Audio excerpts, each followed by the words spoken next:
Hey guys, Ben, Pro Set Coach here in Texas. If you've watched any of my videos or followed along with any of the journey that I go on with people who are doing this pro se, is that I'm not a fan of lawyers. I'm sure your cousin who's a lawyer in Houston is a nice person.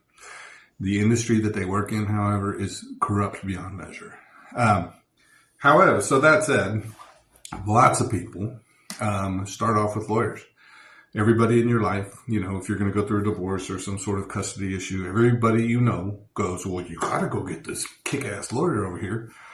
And so a lot of you do. And you got a little bit of money jingling in your pocket and, cough it up for the lawyer. But I wanted to give you a couple things to look out for with lawyers.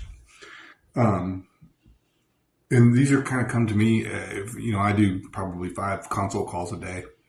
And the majority of people have started at some point in this journey with a lawyer. And, the things I hear, well, Ben, I've spent $35,000 and nothing's happened. I've never been to court. There's no paperwork. No. Just 35 grand just vanished simply by talking to my lawyer. Okay, that happens a lot. And then the other big one is we were in court. My ex lied about something on the stand.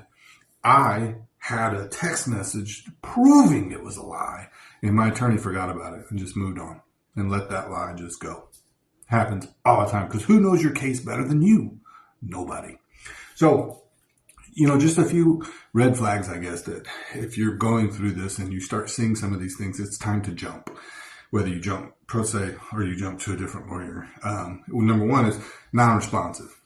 If you're emailing your attorney on Monday at noon saying, I need to talk to you, and then you do not talk to them for the week, this is going to get old. And that's a pretty bad sign. Number two is, I guess the nitpicky billing.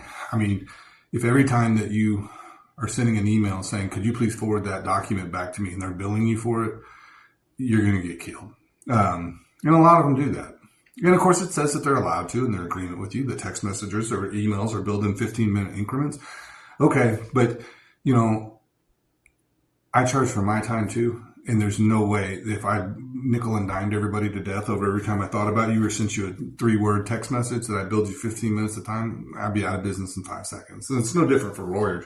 I mean, either you have that much money to burn or, you're not a good candidate for that lawyer. Another one is you're in the court, like the example I gave you a minute ago, you're in court and your lawyer just drops the ball, unprepared, doesn't, combat the allegations made or the lies that are told.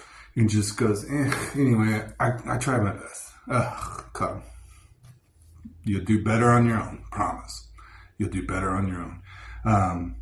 But those are just a few things. I mean, if you've got a lawyer who's hiding from you, who's not listening to you, who's not developing your strategy, and who's not advocating for you, why are you having?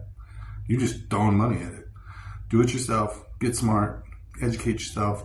And then advocate for yourself, because nobody's going to do it better than you. All right. You guys want to talk ever? ProSetCoachTX.com. Reach out. Would be love to chat. Talk soon.